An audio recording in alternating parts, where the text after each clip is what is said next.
Welcome everybody who's tuning in to Getting It Off Her Chest. I'm Shay Del Rey and I'm here with the beautiful Marley Halter.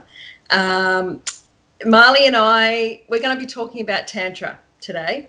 But before we get into that, I just wanted to briefly give a kind of a brief, it's hard to talk about, but Marley and I met in April of this year, and it was actually 2 weeks before I was set to go and do plant medicine in Costa Rica. And the connection was serendipitous. It was, I think it was the universe bringing us together for a divine reason. And it really was timely, and it helped me go very deep into my healing journey in Costa Rica. That our connection has created within me an understanding. Marley helped me see that what I was intuitively feeling was absolutely correct. And I'm grateful, so grateful the universe brought us together. I feel blessed and I just love you. We have really formed a really unique friendship out of that connection. And I love it. I contact you often, we talk often, and you're one of my soul sisters, and I'm really, really grateful to you coming into my life. Love you. Love you. So without further ado, we're going to be talking about Tantra today. Now, when I hear the word Tantra, I think immediately of sex. I think immediately of the Kama Sutra. I think immediately of holding back orgasms. That's what I think, you know, the term Tantra means, because I really haven't really looked into it, to be honest. I know a lot of people who've done work in it, but it's something that I've yet to explore myself. So I thought it would be a great subject for us to talk about, even though there's so many things we could talk about. Let's talk about Tantra today. And I'm going to hand it over to you to introduce yourself and just, you know, give us an overview of what Tantra is and how you got into doing this work. Cool. Thank you. Love you too. Love you too. I guess we have Sting to thank for everybody thinking that Tantra is all about 6-hour sex sessions that you hold back an orgasm for. And I have Jade Room Healing. I started that in 2017. And I found Tantra, or Tantra found me, a couple of years before that. So I'd been married for 25 years, always knew, loved my husband, but always just knew that there was more to this than what I was feeling in my marriage. So finally worked up the gumption to leave and moved to the Gold Coast, and I found my yoga pants, and I got a cat, the Crazy Cat Lady starter kit, and basically sat on the couch for 2 years, and I found my yin. And then Tantra found me. I was reading a book on my Kindle, and it came up at the bottom and said, you know, other readers enjoyed this. And one of them was a book called Slow Sex by Michael and Diana Richardson, and they were trained by Osho, so they're world leaders in Tantra teachings and Tantra practicing. And I thought it was the Kama Sutra. I thought it was just 101 different ways to have sex.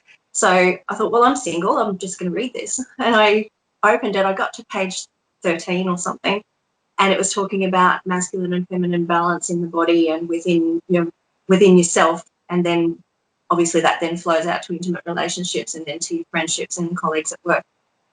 And the penny dropped.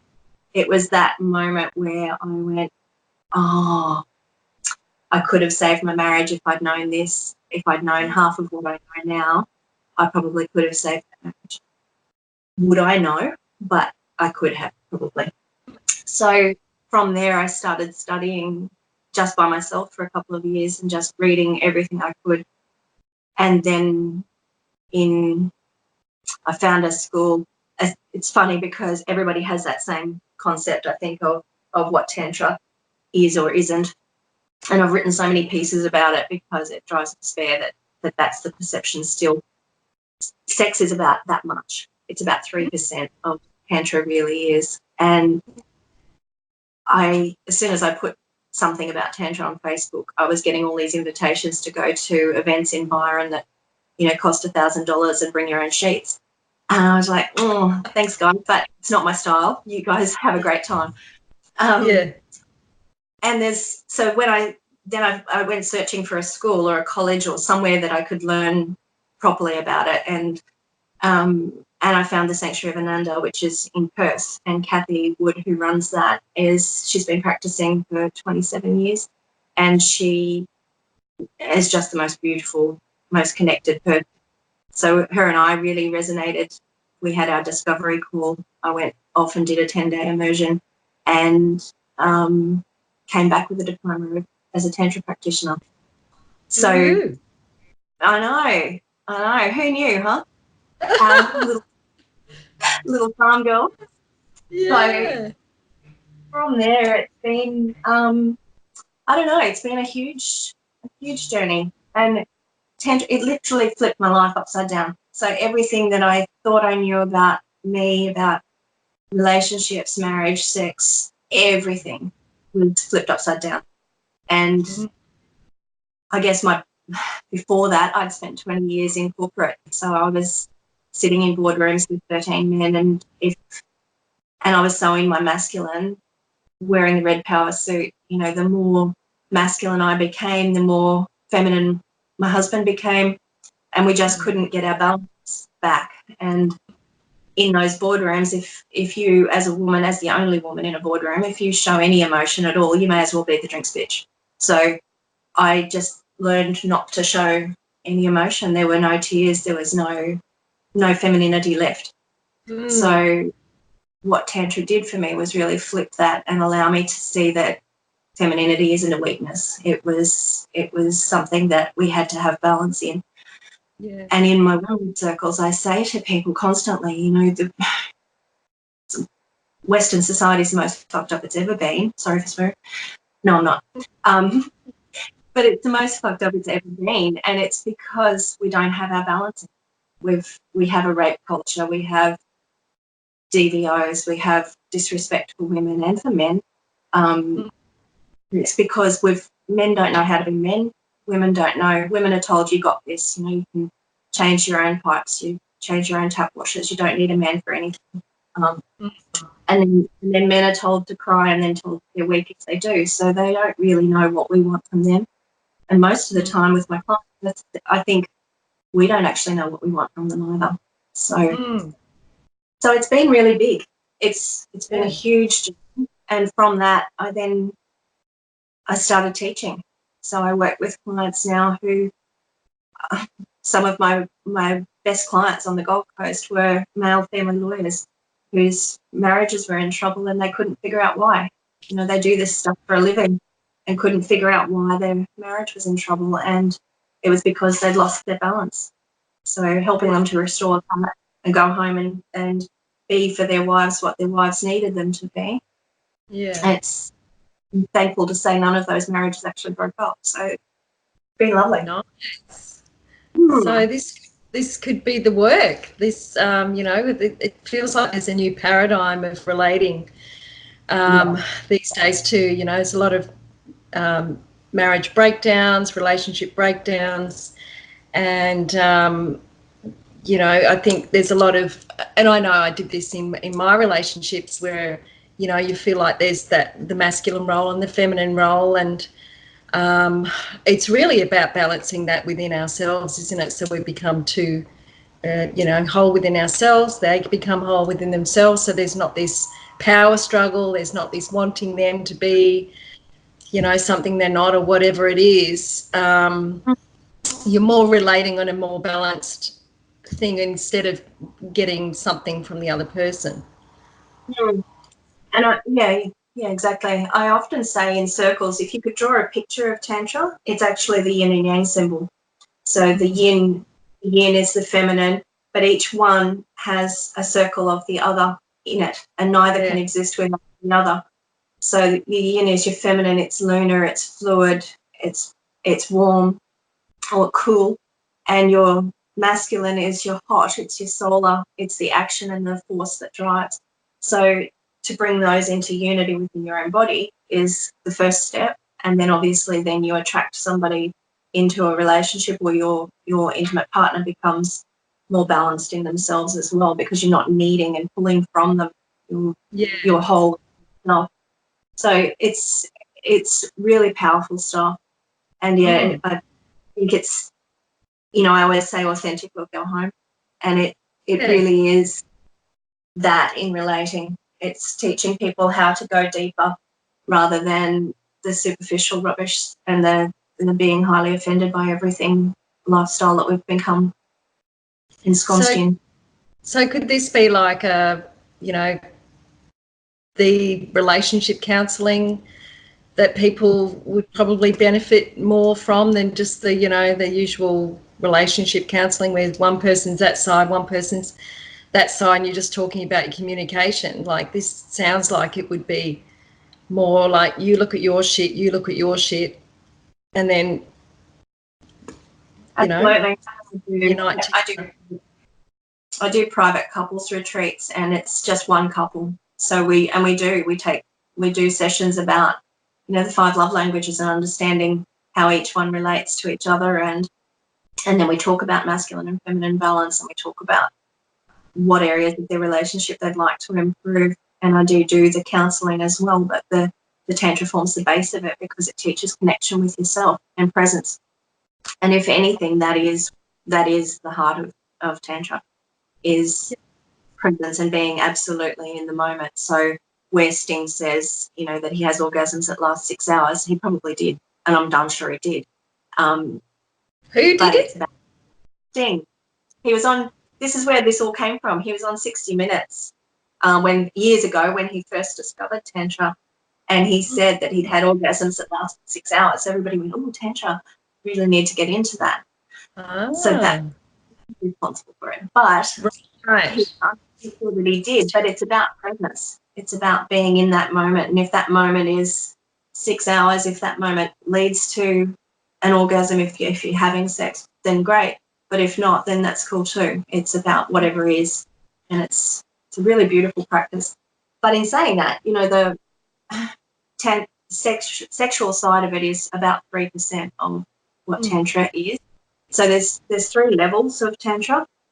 There's Koala, which is the sexual side, obviously, and then there's Mishra, which is what I teach, which is about connection and unity, and then there's the esoteric levels. And in the esoteric studies, there is no physical contact at all.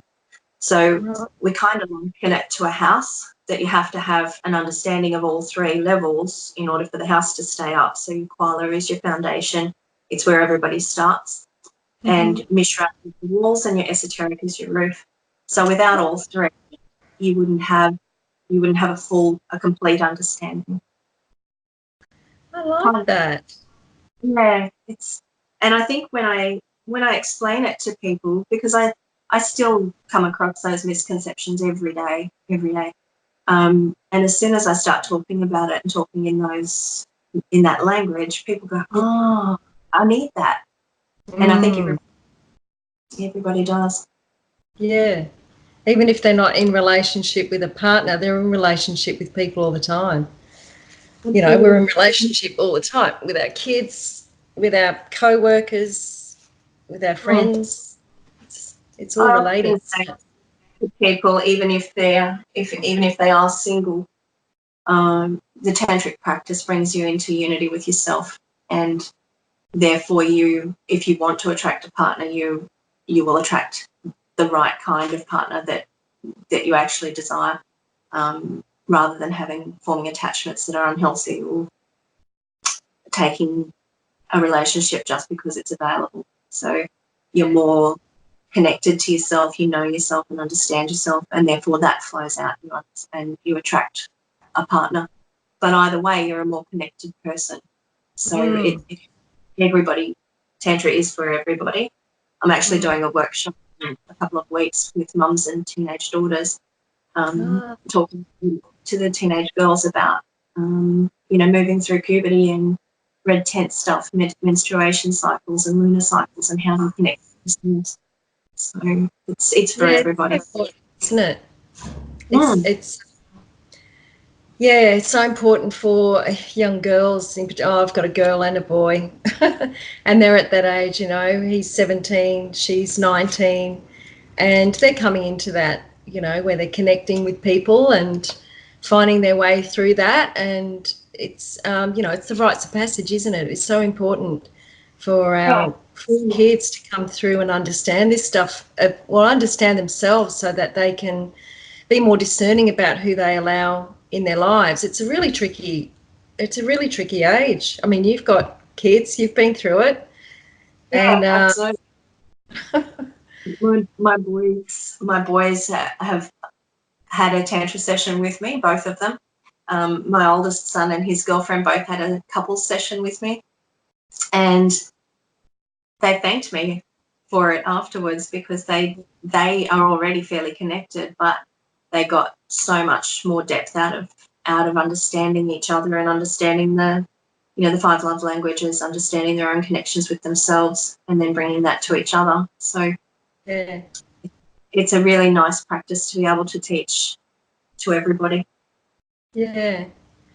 Yeah, it changed my life. It really did. It's So when you, I mean, you came out of your long marriage, and then you said, you said you spent 2 years virtually on the couch, kind of sorting, and being drawn into this work.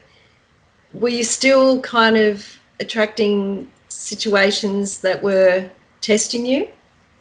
absolutely. I think I told you once before. I wrote a letter to the universe. I had a relationship after my husband and I moved to the Gold Coast. I had a relationship with a guy who was a lot younger than me, and part of me really got off on the ego of that, I think. And in amongst all of that, I discovered Tantra. So I was trying to fit him into the new me, and it just wasn't happening. And we separated. I wrote a letter to the universe in November 2016 and said, thanks, I'm good. No more lessons, I'm good. If you could this is the guy I want, please just drop him in my lap when you're ready. Yeah. And many thanks in advance. And the next guy came along, I just assumed that the universe had delivered. So the next guy who came along, I think I tried to fit him into those boxes. And I still hadn't done enough of the work for myself. So I fell into that trap of thinking that he was what I was asking for. And when I sat down, thankfully I had the letter on my wall in my office, and when I sat down and I looked at that letter, there were only 3 boxes that he even remotely ticked, and that was a shady grey. It wasn't even a hell yeah Nike tick. So we separated, and then I had some time just by myself, and that was where it really, really cemented itself for me. Yeah. And then my partner now that I met him, he'd written his letter to the universe 11 days before I wrote mine. And it was just one of those serendipitous moments like we have. So, and he doesn't necessarily practice Tantra. He's not really, he understands it, but he's not really ever asked about it. We certainly don't have a tantric practice together, but for me, I have it, and I'm really connected and earthy within myself now, and therefore I've him. Yeah, So, beautiful. It really is, and it's just everything evolves exactly as it's supposed to. It does, doesn't it? It does. I was just thinking about some of the clients that I work with, and there's scenarios that we've had, and we talk about presence and connection, and a really big understanding of the 5 love languages, so that people understand how to love the other person, not just blunder along and do what they think is right. And a couple that I worked with a while ago sent me a photo. They're both in their 60s and had had come to me for a private weekend. So we went through all of those things, and they sent me a photo the other couple of weeks ago of them out for a date, and it was their first date in 11 years. So wow. very cute, very cute. And I Right. said, wonderful, that's great to see. Now put your phones away. So And what, it was really. what? I said, that's wonderful to see. Now put your phone away. Could So say that about everybody, eh? yeah, Phone down. it's lovely. Oh, nice. So it can bring the juiciness back into relationships that maybe, you know, longevity in a relationship. I guess I've never had it. But 20 years, 25 years, 30 years, 40, you know, I can imagine those relationships would be, you know, you'd be wanting to, well, I know I would be wanting to go to the next level of depth. And, you know, that's the kind of person I am. You know, I can't believe that well, the people that I were with wouldn't have been interested in this sort of stuff, really. But, you know, because I'm somebody who wants to go deeper, and I think that if you've got relationships that are expanding, even the short ones, I mean, there comes a time, doesn't there, where there's, okay, you go on your dates, you do your love languagey things, but like let's get juicier. Let's try and really go to the depths of where we can as individuals, and let's no holes barred kind of. That's kind of how what I'm thinking is what it's all about. It's like if you're going to be with your significant other, you want to be completely honest and open and transparent. Yeah, with nothing hidden. So, you know, this is it's about that heart connection and the trust that comes with that, you know, being able to accept each other as is. And society, we talk about that unconditional love, and people talk about it all the time, but it doesn't always exist, even in the people who talk about it. And there's always, you know, there's still a condition or an expectation that's unspoken. And until you can accept what is within yourself and love your shadows, love your light, love everything about you, and then find that ability to also do that for your partner, there's always an expectation, and that's where the angst comes from. So then it's about relationship agreements and communication. And so we teach all of that stuff as well, because it's the whole yin and yang. You know, there's all the shadows and all the light, and acknowledging that your partner also has those things. And one of the beautiful things that I have learned is the allowing, just allowing me to unfold as well, but allowing my partner to be as he is, and loving him for that, and loving the shadows as well. Yeah. So he can choose to work on those, or he cannot. It doesn't affect the way I feel about him. Yeah. And vice versa. Yeah. That's healthy relating, isn't it? It's really nice. It's really nice. I think I grow up. I'm all grown up now. Oh my God. Well, never stop growing up though. I think there's just levels and layers, and we're, you know, I was talking to a girlfriend this morning about the complexity of being human.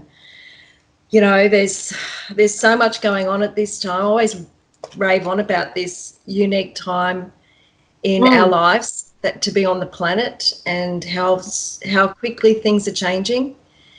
And I think this work's really important because there's so much pressure. It feels like there's so much pressure from just surviving, you know, just for people to make ends meet, right? So if you're so busy out there working and trying to make ends meet, where's that time where we're connecting back to one another and really relating? You know, go to work, not saying this is for everybody, but, you know, generally it's get up, go to work, do your thing, get home, have dinner, put the telly on, go to bed. You know, for a lot of people, and that's a recipe for disaster, isn't it?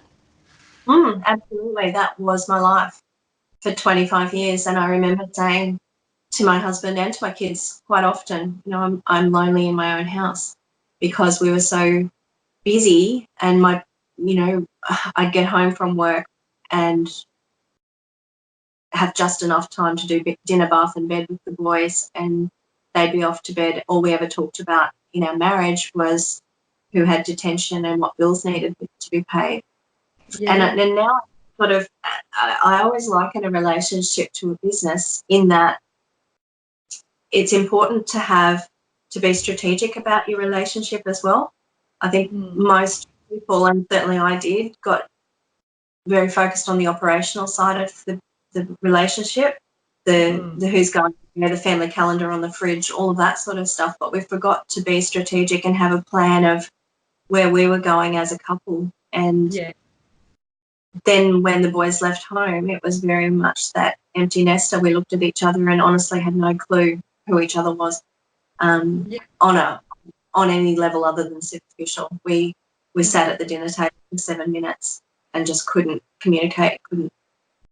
So you kind of lose that, you know, what drew you together. That once you start, and then it just gets lost in all the doing and the surviving or whatever's going on. And sometimes you can remind yourself why you fell in love with that person and what was there. Sometimes you've grown so much and you've grown in a different direction, or you've evolved into something that you weren't when you first met. So, and that's why I always think, you know, nothing's permanent. So even having an understanding of Tantra and having that connection with yourself, it doesn't mean that you're in a relationship for 60 years, unless that's what you want to be. It means you're full within yourself. So if you have a relationship for 5 years or 50, it doesn't matter. It's about you and your connection, and about being able to allow your partner and your next partner and your next partner, if that's what happens, to be themselves. And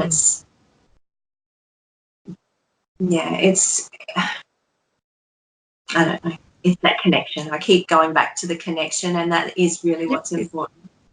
It is, and I guess too, though, just to wrap it up, it takes two to tango.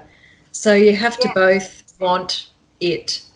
There has to be that desire to do the work, because everybody has to do the work, and we have to do the individual work. And some people don't want to do.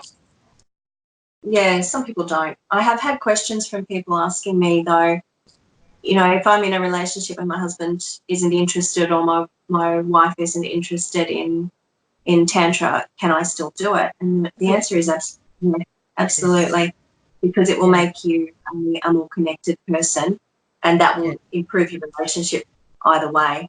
Or if it does fall apart, that you'll be grounded in your truth. Yes, and you absolutely. won't know, like, oh fuck, you know how messy breakups can be. It could be a more grounded, I'm okay because I know who I am. Yeah. Exactly. I was going to tell you all about breath work and pelvic floor and all that stuff, but I think we can talk about that another time. That's another one. We can talk about our pelvic floor later. So you've got, and I'll leave some links for people to find you at the Jade Room Healing. And I can see behind you, you've developed these beautiful bath. You've been telling me about these bath. What are they? Bath bombs? What are they called? I named them this morning. They're called Wildcrafted Botanicals. So these are bath soak salts, and they're going to be some oils as well. They're really, really lovely. Really lovely. Beautiful. Yeah, so I'm launching. Loving ourselves up. Yeah, launching those in a week or so, as soon as I get my labelling done. Nice. Beautiful. Also, though, couples retreats are probably something that people might be interested in. So, and I know a few people I've spoken to have been sometimes feel a little intimidated by going into a retreat with other couples and having to, you know, bare their soul and talk about all their shit. So I do just a single couple, and we do 3 or 4 sessions, 3 or 4 1.5-hour sessions over the weekend, and then that can be anything. I do a questionnaire and a fact finder to start with. That can be anything in their relationship, and then I give them a date night pack, and I go away and let them enjoy.